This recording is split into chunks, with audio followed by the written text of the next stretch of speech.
pagi Mem, saya Trisnawati Meriahna Berulingga akan menjelaskan pengalaman saya selama mengajar di SMA 2 Negeri Medan. Jadi selama 9 pertemuan ini banyak sekali pengalaman baru yang kami dapatkan. Di minggu pertama, guru pamong kami Ibu Ruth membawa kami ke 2 kelas untuk sebagai observasi, yaitu di MIPA 2 dan di MIPA 9, di MIPA 6. Nah, pada saat observasi, jujur pengalaman pribadi itu sedikit shock karena berbeda dengan siswa-siswa yang biasanya kami temuin. Di sini siswanya lebih cenderung main HP dan banyak yang tidur, ada yang ribut. Nah, di situ kami pertama kali jujur takut sekali dan sedikit nervous melihat murid yang seperti itu. Namun di minggu kedua, Bu Ruth menyuruh kami mulai mengajar, yaitu yang pertama di MIPA 2. Nah, di kelas MIPA 2 ini murid-muridnya aktif semua dan aktif bertanya. Dari 3 kelas yang kami masukin, MIPA 2 termasuk siswa yang aktif dan gampang diajak kerjasama. Di MIPA 2 itu mereka senang diskusi dan lebih suka kalau disuruh presentasi dan membuat tugas. Nah, kalau di MIPA 6 agak sedikit susah diatur dan susah juga kondusifnya. Kami sering ngasih tugas tapi jarang juga dikerjain. Nah, itulah yang membuat kami kadang kalau di MIPA 6 ini agak stres kalau masuk di situ Mem. Jadi kata Ibu, kami sering memanggil Ibu Ruth sebagai penengah kami supaya mereka mau kondusif dan mau mendengarkan kami. Bagaimana cara mengajak siswa supaya mau mengerjakan tugas yang selama ini Trisna lakukan?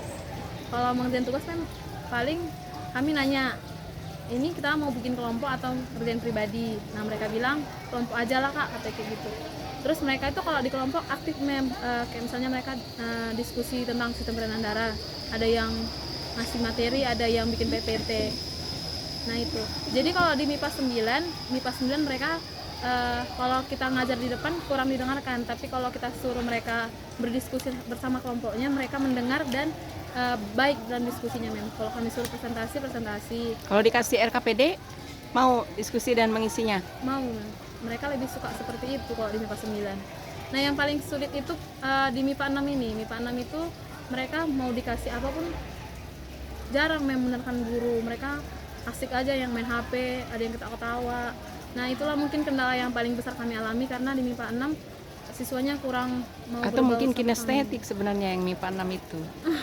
Nggak tahu. Kinestetik kayak belajarnya. Oke, lanjut. Nah, dari pengalaman saya sendiri yang sudah dapat dikembangkan, sudah lebih berbaur bersama siswa, sudah lebih tahu mendalami karakter siswa, sudah lebih paham gimana cara belajar mereka yang mereka sukai. Kayak contohnya di MIPA 2 mereka suka diskusi, suka presentasi, suka nanya. Terus Berkaitan dengan materinya, iya, materi biologinya. Terus mereka lebih suka nanya kalau ada kasus-kasus yang berbau kehidupan sehari-hari Mem. Kayak misalnya di peredaran darah, mereka nanya, kalau golongan ini dicampur sama ini bisa nggak, kayak gitu-gitu Mem. Oh, bagus itu. Kalau udah dapat pertanyaan seperti itu bagus.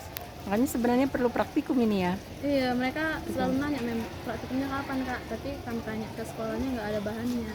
Oh, oke. Selanjutnya untuk penerapan praktek berikutnya apa rencana Trisna?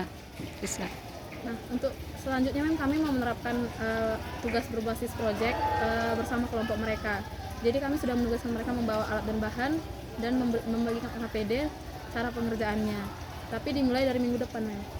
Minggu depan, oke, baik, bagus ya.